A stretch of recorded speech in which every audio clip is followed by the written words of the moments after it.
Wow, what a finish. This team never know when they're beaten. Some up tonight. Yeah, it was a weird one. I think we played some of our best football of the season, and then managed to find ourselves behind in the game. It was a bit of a weird one, I don't care what form City are in; they're still an unbelievable team, and so difficult to play against. The way they move you, manipulate your position, and it's always really tricky to play against them. And in the end, we just took one of the many chances finally. So that was what made it count. You had to show character. I know that maybe it was a bit of disappointment with the penalty they got. Then you, I think, maybe felt you could have had a penalty, and then, of course, you get the goal. Yeah, exactly. That's part of the game. It's always what's interesting about these knockout games. It seems like there's up and downs. It's not just kind of a technical and tactical battle. It's a psychological one as well. And it was really important that we managed ourselves throughout the games from that aspect. And yeah, it's good. Game management, absolutely. Tell us about your goal then.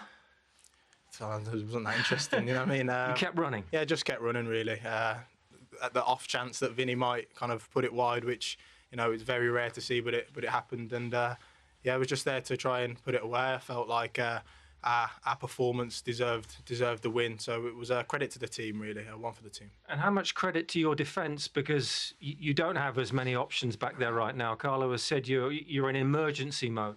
Oh yeah, with two of the four defenders were midfielders. Tchouameni plays there most weeks, and it's really difficult to adapt to that position, especially when you play against one of the best nines of the generation. And I thought Tchouameni was brilliant, as well as Asensio. I mean, he's been playing first-team football 4 months, and he comes away to the Etihad and plays like that. So I think credit to all four of them, especially those two. Really proud of them. You mentioned Manchester City, and I think this is the 7th, or they've conceded 7 goals now in Champions League games when they've been leading.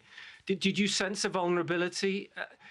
Did you sense there was always a chance? Like I said, I think we were playing well in the game, so I felt like we were creating a lot of chances. So it felt like at some point one would land. I think that was the message from each other, is that we're having chances, we're not taking them. But I think we're always pretty true. I haven't watched all around Madrid's games this season. Tonight. Yeah, I've seen playing a number of occasions. I thought they played well in spells and certain phases. The game. I thought they were very passive too. Passive actually first half. Stepped off Manchester City, made it too easy for City in that first half. Thought they needed to play with a little bit more intensity, but you saw their quality in kind of moments during the game. I think there's more to come from this Real Madrid team. I really do, and if they can tap into that in the second leg, it could actually get a bit embarrassing. We can have a look at some of those moments then, because they scored 3. They probably had chances, as Shay said. The 3 goals, or at least a couple of them, were quite lucky in their way, but they did have chances to score others throughout the game. Yeah, this was probably the best moment in the first half. Brilliant link-up play. The ball from Vinicius, fantastic. Again, I think Mbappe could do a little bit better here for being overly critical. Rodrigo again coming on the inside. The Manchester City team far too narrow. Look, almost walking the ball into the net. That's far too easy from a Manchester City's point of view. But Madrid really in the ascendancy to a certain extent, although they were behind, really pushing towards the end of the first half and had opportunities. And like I said, in moments show their quality. And this is the second half Vinicius. This for me when he's at his best. I don't like seeing him in that kind of central striking position, but when he gets wide and gets 1v1 against the opposition fullbacks, he's absolutely breathtaking to watch.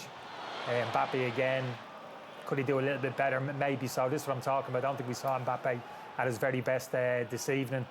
Valverde here, who really kind of impressed on the evening in an unorthodox right-back position. That's an unbelievable ball from Valverde. And this is typical. This is what I'm talking about, Bellingham, these kind of central areas, just using that leg speed. And he spoke about himself, just running at speed in straight lines into the box. And he's a player for me, potentially. Probably he could end up with 15, 20 goals a season as a number 10 if he gets himself into these positions often enough. I'm a big fan. Just make a small point on Bellingham there after interviews. It's just simple goals to tap in, and probably sitting all here we think we all scored. But it's the last minute. You just go back to 2-2, and he never gave it up. Vinicius Junior is one of the quickest players on the pitch, isn't he? He's running away. He could have just said, you know what, I'll just sit and watch Vinicius. If he doesn't make that last-ditch run into the box, he doesn't get a tap in. I think this is one of his biggest attributes. I know, Martin, you've yet to be convinced a little bit in terms of Bellingham. I'm not. His biggest attribute for me is just in terms of his mentality, character. He's absolutely phenomenal for somebody how young that he is in terms of how he pushes himself. First minute to the last. He doesn't shirk his responsibilities defensively, kind of works like a Trojan, makes those runs into the box. I think he's an unbelievably all-round player. I really do, for the age that he is. But for me, it's his mindset which kind of sets him apart. Going into the Bernabeu last season, the move from Dortmund, the expectation on his shoulders, I thought he was phenomenal last year, and he really struggled towards the tail end of last season. I think physically the season caught up with him, but he never shakes it. Euros as well, didn't he? No, I don't doubt his ability at all. He's got fantastic ability, and he dribbles. He reminds me of a Zidane when he's actually in full flow with the ball and can go quickly with the ball, probably as quick with the ball as he is without it. Those things. I think there are matches he's played in the Spanish league where he has been idle in games, you know, or looks to be idle, and the matches. I mean, even for instance, he drifted in and out of the game at the weekend against Atletico Madrid. No, that does. Listen, people can do that, and you're absolutely right, Kenny. He's a young fellow with loads and loads of talent. But Shay's made a really good point, and for that is the very fact that he has chased that one in at the end. He could have sat down and taken the rest. He's there for it. I was having a little joke by saying he saved all his energy for the second half. He's an exceptionally talented player. There's no question about it. And when I say about the players that are capable of doing something, he's one of those four that we're talking about in Real Madrid. Erling Haaland is the one that we maybe didn't talk about enough before the match for Manchester City. He played like he wanted to remind everybody else that he's actually a pretty standout striker as well. Oh, well, he can't... Setback, the latest setback they've had. The other scores, PSG beat Brest 3-0 in the early game.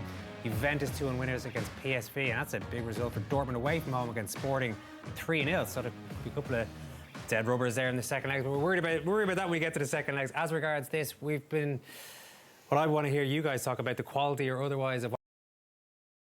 Good defending entertains me, I've got to be honest with you. Players who can keep their concentration for 90 minutes and see the game out, particularly experienced players, and they're the ones who cost Manchester City tonight. The most experienced players at key moments late in the game. When has out of possession ever entertained anyone?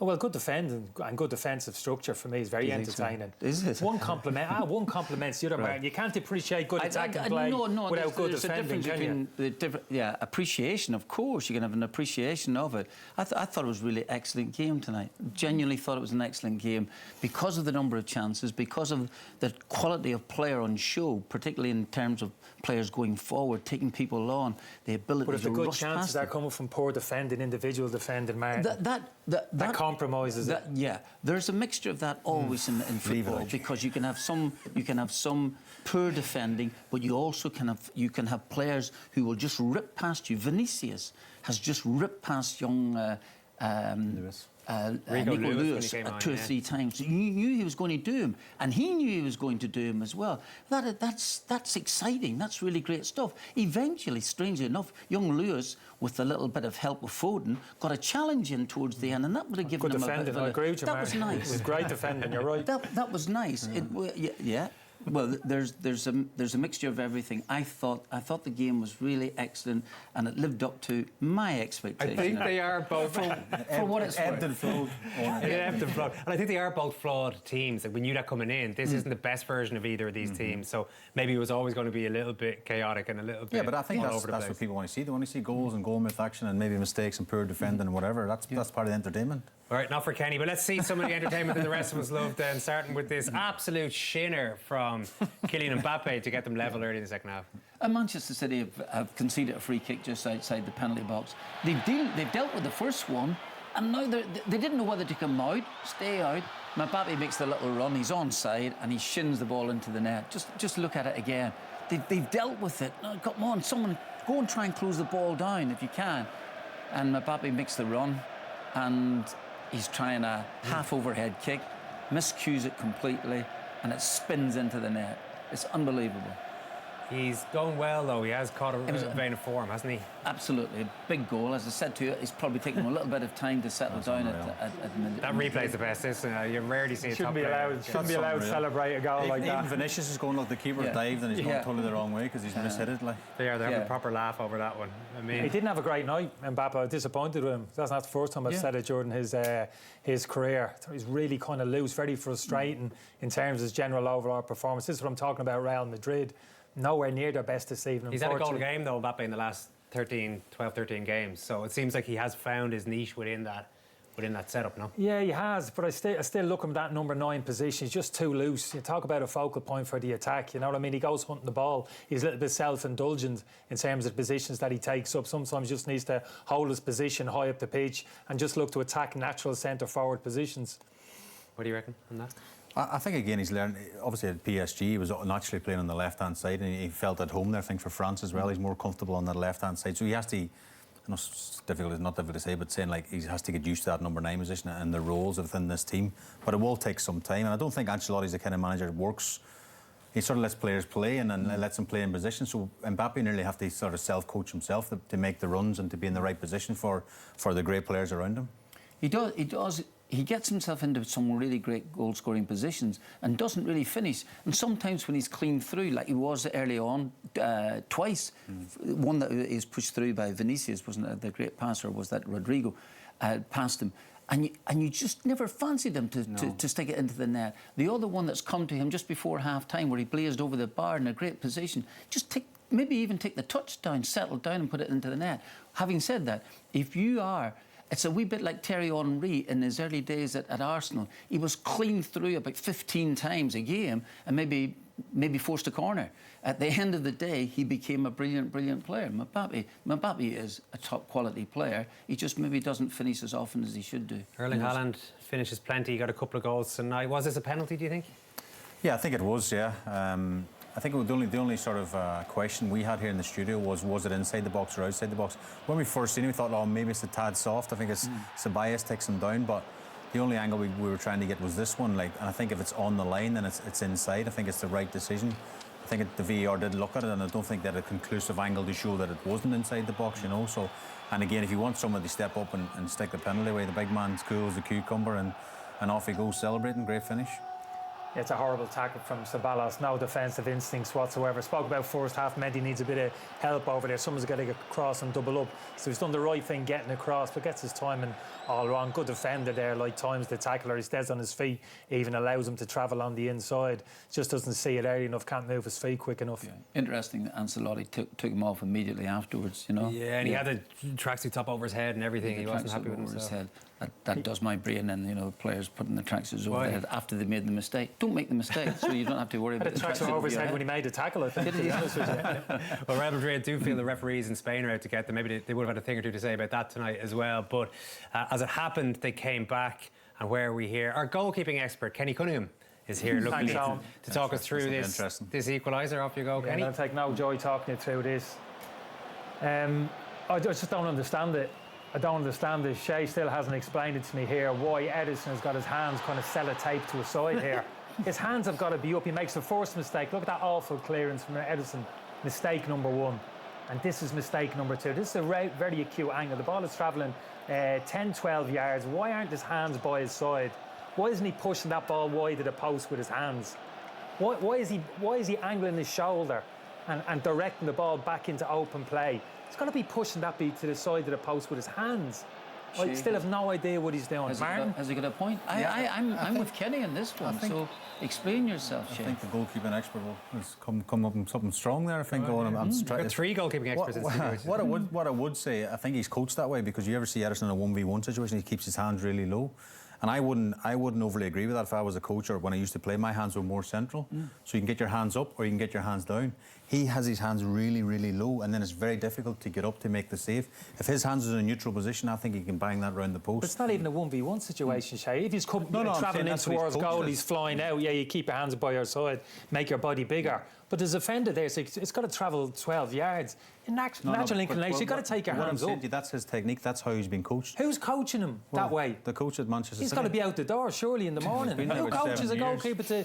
Well, that's how he stances. That's his set position. You watch Ederson anytime he plays, and the other keepers, they're always got their hands down. What's the benefit of that, though, Shay? Why would they be coached that way? Well, I don't know, because sometimes as well his feet are very far apart, and he's coached that as well. So I used to go and watch some of the City training things. When your feet are wide as well, you can't shuffle your feet, you can't move your feet, because you're sort of stuck in a position.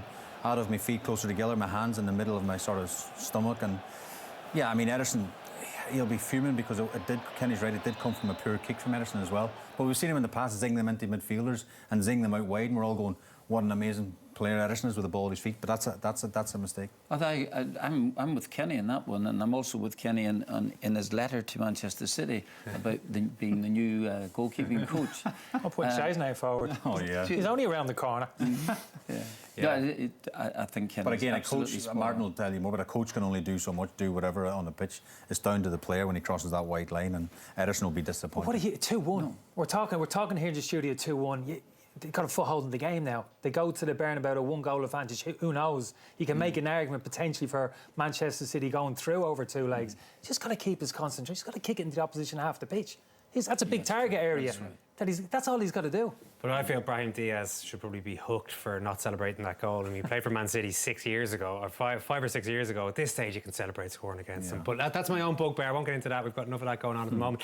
What about the final goal then? Is this a little bit of a goalkeeping problem again, or is that a little bit harsh? Was our man Jude Bellingham, Martin, who we were talking down at half-time, he came up trumps? Talk us through this, because good. I think obviously it's a poor pass from Kovacic to Rico Lewis, puts him under pressure, and I think, you know, goalkeeping's not always just about making saves and coming for crosses, having the ball good at your feet. It's about decision making as well. And I think Ederson makes the wrong decision here. If you watch, it's a poor pass here from Kovacic. It puts the young man under pressure. Now at this time, Ederson should be going the other way, not forward, because he's caught in no man's land. He loves going forward, doesn't he? But he makes the wrong decision. One of his great strengths he makes the wrong decision. Because Vinicius' pace, he's never going to get there before him. I think if he drops off, Vinicius has to come through in a 1v1 situation. It's a poor decision from Ederson to come forward. Did you feel he was undecided? He thought about coming first of all, then delayed it, and then came. Yeah, but he shouldn't have. He gave himself that second and probably should have went the other way. Yeah. He should have probably retreated, if anything. Yeah, I think his body language would suggest that you're right, that he's decided, I've made the wrong decision. Got to get rid of that happy emoji. I'll tell you that behind his ear. Have to change the smile, Kenny. One last, Kovacic in centre midfield. What's he doing?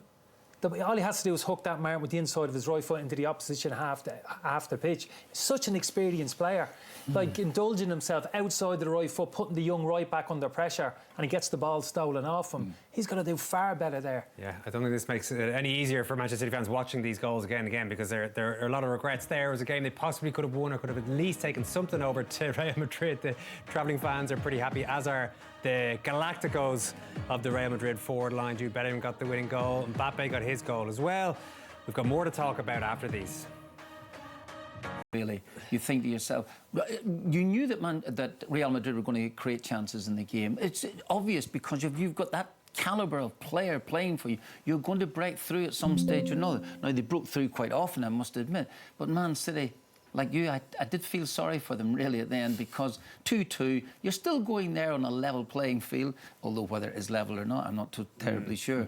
But then to concede just at the death, a really bad goal from their viewpoint. Really bad goal. Yeah, by and large, Martin, you get what you deserve in this game. I don't think City deserved any more. By and large, yeah. Sometimes you don't. Self-inflicted wound. Say about Bellingham, we saw strengths really there in the second half, when really simplifies his game, just gets into the last thirds and affects the game.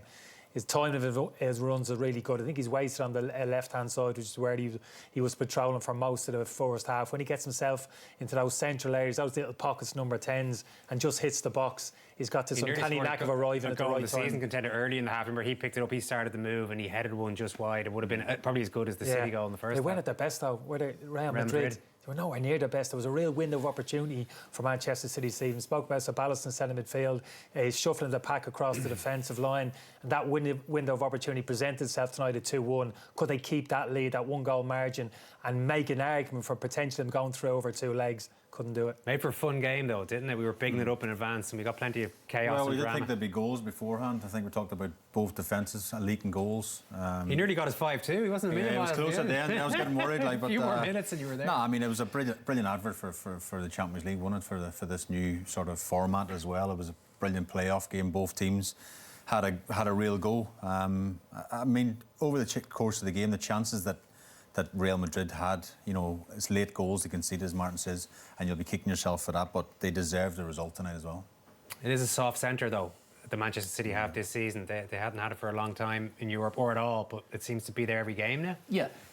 you could nearly put the same sort of criticism to Real Madrid. Real Madrid can actually defensively look poor at times. You know, they've tried to play out at the back a couple of times, particularly just after minutes into the second half. They got caught. Haaland's actually hit the bar with one that was deflected onto the bar, and that could have been a big moment in the game. But having said this, if you've got the quality players, particularly when the two teams are getting really tired, people who can go past you, they're worth their weight in gold.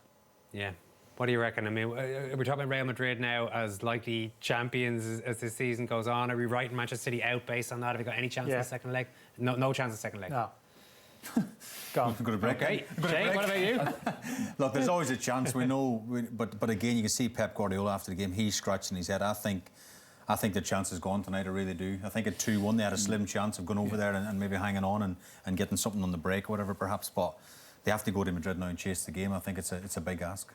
I absolutely agree with the two lads here. I think it's really tough for them. I think it would have been tough even at 2-2, but then that final goal there, just it's a killer blow psychologically as well as much as anything else. It really does knock you. You're going back into the dressing room. I bet there'll be hopefully there'll be conversations.